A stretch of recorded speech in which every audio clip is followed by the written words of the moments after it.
বাংলাদেশে ২০২৪ সালের গণঅভ্যুত্থান পরবর্তী প্রথম নির্বাচনে বিএনপির ভূমিধস জয় শুধু ক্ষমতার পালাবদল নয়, বরং দক্ষিণ এশিয়ার ভূরাজনীতিতে এক নতুন অধ্যায়ের সূচনা করেছে। শেখ হাসিনার পতনের সাথে সাথে বাংলাদেশের ১.৫ দশকের ভারত ঘনিষ্ঠ অধ্যায়ের অবসান হয়। পুরনো সেই ঘনিষ্ঠ মিত্র এবং এক সময়ের সবচেয়ে গুরুত্বপূর্ণ প্রতিবেশীর সাথে সম্পর্কের এক নতুন ও জটিল সমীকরণের মুখোমুখি ভারত।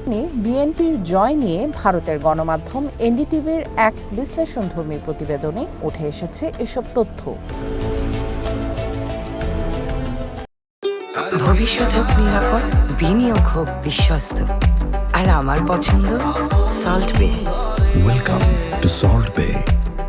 সাধারণত কোনো দেশের ক্ষমতার পরিবর্তনে প্রতিক্রিয়া জানানোর আগে ভারত কিছুটা অপেক্ষা করে এবং পরিস্থিতি দেখে তারপর বার্তা দিয়ে থাকে। কিন্তু এবার বাংলাদেশে বিএনপির জয়ে দ্রুত প্রতিক্রিয়া দিয়েছে ভারত। চায়না বা পাকিস্তানের আগেই বিএনপি চেয়ারম্যান তারেক রহমানকে উষ্ণ অভিনন্দন জানিয়েছেন ভারতের প্রধানমন্ত্রী নরেন্দ্র মোদী। বিশ্লেষকদের মতে এটি ভারতের কৌশলগত পদক্ষেপ। তারা মনে করছেন দিল্লি শুরুতেই বন্ধুত্বের হাত বাড়িয়ে দিয়েছে, যেন ঢাকা, বেইজিং বা ইসলামাবাদের বলয়ে পুরোপুরি না যায়।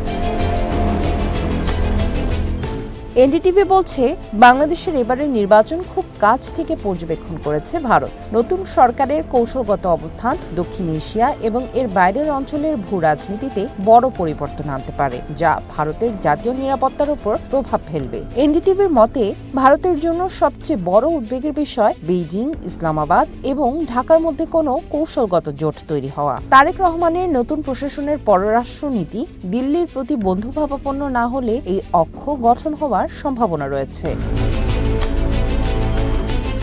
শেখ হাসিনার শাসনামলে ভারত যে নিরাপত্তা নিশ্চয়তা পেয়েছিল, নতুন সরকারের অধীনে তা কতটা অব্যাহত থাকবে তা নিয়ে দিল্লির সন্দেহ থাকলেও বিএনপি এককভাবে সংখ্যাগরিষ্ঠতা পাওয়ায় ভারত কিছুটা স্বস্তিতে। তবে ঢাকার পাকিস্তানমুখী হওয়ার সম্ভাবনা নিয়েও দিল্লি সতর্ক অবস্থানে বলে মনে করছে গণমাধ্যমটি।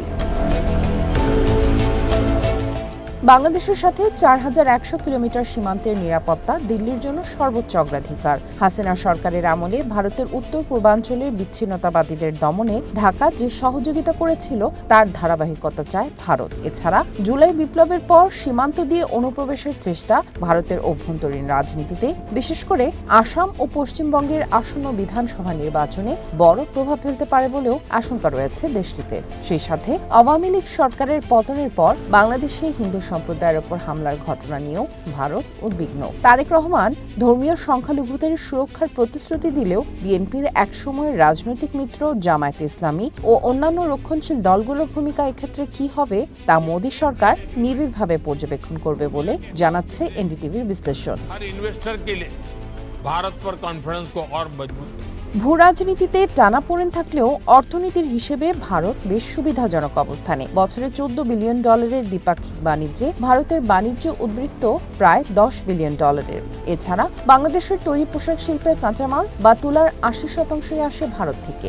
বাংলাদেশ ভারতের বদলে চায়না থেকে তুলা আমদানি করলে ভারতের তুলা চাষিরা লোকসানের মুখে পড়তে পারেন বলেও আশঙ্কা দেশটির। তবে বাংলাদেশের নতুন সরকার তড়িঘড়ি করে সবকিছু পাল্টে না ফেলে স্থিতিশীলতা ও নিশ্চিত সরবরাহের দিকেই নজর দিতে পারে বলে আশা করছে দিল্লি, যা ভারতের রপ্তানি বৃদ্ধির সুযোগ করে দিতে পারে বলে মনে করছে এনডিটিভি।